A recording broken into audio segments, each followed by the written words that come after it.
మీ smart ఫోన్లలో కెమెరాల మధ్యలో ఫ్లాష్ లైట్ పక్కన లేదా సెల్ఫీ కెమెరా పక్కన లేదా ఛార్జింగ్ పోర్ట్ పక్కన చిన్న రంధ్రం ఉంటుంది. గమనించారా? మరి ఆ రంధ్రం ఎందుకు ఉంటుందని ఎప్పుడైనా ఆలోచించారా?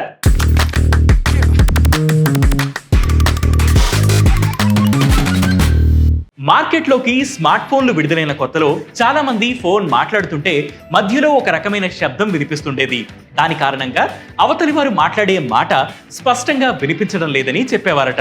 దాన్నే నాయిస్ డిస్టర్బెన్స్ అని కూడా అంటారు. ఈ సమస్య పరిష్కరించడానికి ఏర్పాటు చేసిందే ఈ చిన్న రంధ్రం. ఈ రంధ్రంలో మినీ మైక్రోఫోన్ ఉంటుంది. అది నాయిస్ క్యాన్సిలేషన్ డివైస్ గా పనిచేస్తుంది. దాని కారణంగానే మనం అవతలి వారికి ఫోన్ చేసినప్పుడు ఎలాంటి అంతరాయం లేకుండా ఒకరి మాటలు మరొకరికి స్పష్టంగా వినిపిస్తాయి. ఒకవేళ పక్కన ఏదైనా శబ్దాలు వినిపించినప్పటికీ దాని తీవ్రత మాత్రం ఎంతో కొంత తగ్గేలా చేసి అవతలి వారికి మన వాయిస్ స్పష్టంగా వినిపించడంలో ఇది సహాయపడుతుంది. ఇలాంటి ఇంట్రెస్టింగ్ ఫ్యాక్ట్స్ కోసం ప్రతిరోజు వేటి న్యూస్ యాప్ ని ఫాలో అవ్వండి. దాంతోపాటు వేటి న్యూస్ తెలుగు యూట్యూబ్ ఛానల్ ని సబ్స్క్రైబ్ చేయండి.